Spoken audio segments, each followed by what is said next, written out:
Dr. Peter Jensen, our sports psych at Canada Basketballs, talked a lot about reframing, and that's something that's also hugely powerful. I mean, again, if we come back to this narrative, and I'm sure people, practitioners working with their clients or people who are successful in other domains, you're going to get to a point where you don't achieve it or there's a roadblock in the way. And it sounds so simple to reframe, but it can be really challenging for athletes, especially again, when we're used to success and we get to a very high level. And this is the first time that we might be getting, rejection or failure. Can you walk people through that sort of reframing process? And again, maybe some of the techniques that you might use?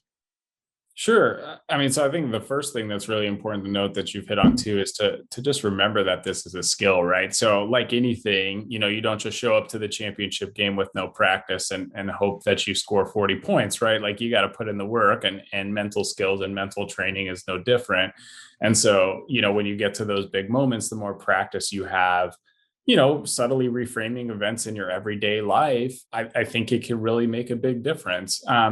And so for me, reframing is all about sort of redirecting attention to a more helpful way of thinking about a particular problem. I tend to gravitate less towards specific language use or positive or negative, because I think what I've found in my experience is sometimes the sort of like self-critical internal dialogue can actually be pretty motivating for people, and Mhm. there's some interesting work out there that suggests that, like, a little bit of quote unquote negative emotion is actually a sort of necessary component of striving for high performance, right? Like And that's failure like the is old school basketball. What I grew up with was, the tongue lashing to get everything going, which does work, but it's sort of, there's a tipping point, I imagine.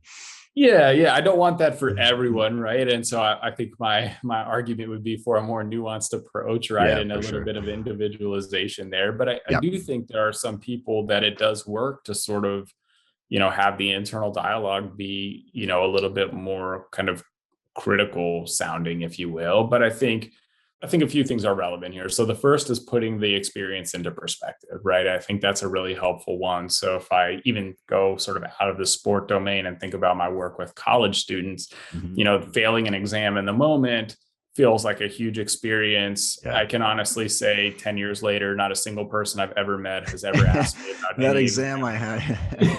Right. And Yeah. I think that's a great way of just sort of helping people put a different spin on it.